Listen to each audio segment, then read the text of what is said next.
അയൽരാജ്യമായ ബംഗ്ലാദേശിൽ ഇന്ത്യക്കെതിരെയുള്ള നീക്കങ്ങൾ ശക്തമാകുമ്പോൾ വിട്ടുവീഴ്ചയില്ലാത്ത നിലപാടുമായി നരേന്ദ്രമോദി സർക്കാർ രംഗത്ത്.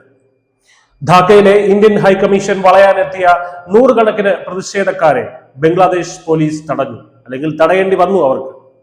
ഇത് വെറുമൊരു പോലീസ് നടപടിയല്ല, മറിച്ച് ഇന്ത്യ നൽകിയ ശക്തമായ താക്കീതിന്റെ പ്രതിഫലനമാണ്.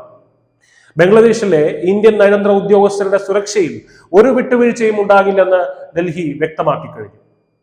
ബുധനാഴ്ച ഉച്ചയ്ക്ക് 3 മണിയോടെയാണ് ജൂലൈ ഐക്യ എന്ന സംഘടനയുടെ നേതൃത്വത്തിൽ ഇന്ത്യൻ ഹൈക്കമ്മീഷനിലേക്ക് മാർച്ച് ആരംഭിച്ചത്.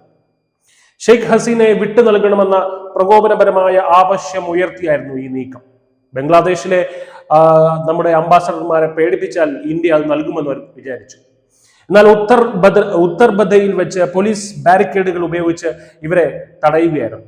ഇന്ത്യയുമായുള്ള നയതന്ത്ര ബന്ധം കൂടുതൽ വഷളാകുന്നത് തടയാൻ ബംഗ്ലാദേശ് ഇടക്കാല സർക്കാർ നിർബന്ധിതരായിരിക്കുന്നു എന്നാണ് ഈ നടപടി സൂചിപ്പിക്കുന്നത്. എങ്കിലും ഡൽഹി നാ ധാക്ക, ധാക്ക ഡൽഹിയല്ല എന്ന മുദ്രാവാക്യങ്ങളുമായി ഇന്ത്യൻ വിരുദ്ധ വികാരം തെരുവിൽ ആളിപ്പടർത്താനുള്ള ശ്രമങ്ങൾ അവിടെ തുടരുകയാണ്. ഇന്ത്യയുടെ കടുത്ത നിലപാട് ഈ പ്രതിഷേധത്തിന് തൊട്ട് മുൻപ് തന്നെ ഇന്ത്യ തന്റെ നിലപാട് വ്യക്തമാക്കിയിരുന്നു. ബംഗ്ലാദേശ് ഹൈക്കമ്മീഷണർ റിയാസ് ഹമീദുള്ളയെ വിദേശകാര്യ മന്ത്രാലയം നേരിട്ട് വിളിച്ചു വരുത്തി എന്നാണ് പ്രതിഷേധം അറിയിച്ചത്.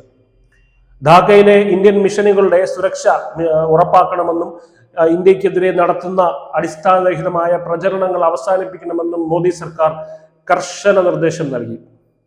വിയന്ന കൺവെൻഷൻ പ്രകാരമുള്ള നയതന്ത്ര ബാധ്യതകൾ മറക്കരുതെന്ന ഓർമ്മപ്പെടുത്തൽ കൂടിയായിരുന്നു അത്.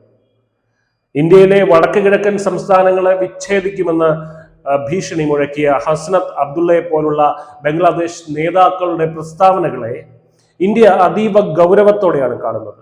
യഥാർത്ഥത്തിൽ ബംഗ്ലാദേശിൽ നടക്കുന്നത് കൃത്യമായ ആസൂത്രണത്തോടെയുള്ള ഇന്ത്യ വിരുദ്ധ നീക്കങ്ങളാണ്. ഇൻക്ലാബ് മഞ്ച് നേതാവ് ഷെരീഫ് ഒസ്മാൻ ഹാദിക്കെതിരായ ആക്രമണത്തിന് പിന്നിൽ ഇന്ത്യയാണെന്ന തരത്തിലുള്ള പരോക്ഷ ആരോപണങ്ങൾ പോലും ഉയരുന്നുണ്ട്. വിഘടനവാദികൾക്ക് അഭയം നൽകുമെന്ന പ്രഖ്യാപനങ്ങളിലൂടെ ഇന്ത്യയുടെ ആഭ്യന്തര സുരക്ഷയെ വെല്ലുവിളിക്കാനാണ് ചില തീവ്രവാദ ഘടകങ്ങൾ ശ്രമിക്കുന്നത്. എന്നാൽ ഇന്ത്യയെ തകർക്കാമെന്നത് ഇവരുടെ വ്യാമോഹം മാത്രമാണെന്ന് അന്താരാഷ്ട്ര തലത്തിൽ തന്നെ ഡൽഹി മറുപടി നൽകി കഴിഞ്ഞു. ഇടക്കാല സർക്കാർ ഇത്തരം ഘടകങ്ങളെ സംരക്ഷിക്കുകയാണോ എന്ന ചോദ്യവും ഇന്ത്യ ഔദ്യോഗികമായി തന്നെ ഉയർത്തുന്നുണ്ട്. ബംഗ്ലാദേശിലെ അസ്ഥിരമായ സാഹചര്യം ഇന്ത്യ നിരീക്ഷിച്ചു വരികയാണ്. അയൽ രാജ്യത്തെ ഹിന്ദു ന്യൂനപക്ഷങ്ങൾക്കെതിരായിട്ടുള്ള അതിക്രമങ്ങളിലും നയതന്ത്ര കാര്യാലയങ്ങൾക്ക് നേരെയുള്ള ഭീഷണികളിലും ഇന്ത്യ പുലർത്തുന്ന നിശബ്ദത അവസാനിച്ചിരിക്കുകയാണ്. അതിർത്തി പുകയുമ്പോൾ രാജ്യത്തിന്റെ സുരക്ഷയ്ക്കും അന്തസ്സിനും മുൻഗണന നൽകുന്ന മോദി സർക്കാരിന്റെ കരുത്തുറ്റ നയതന്ത്രമാണ് ഇപ്പോൾ നമ്മൾ കാണുന്നത്. News desk news India Malayalam.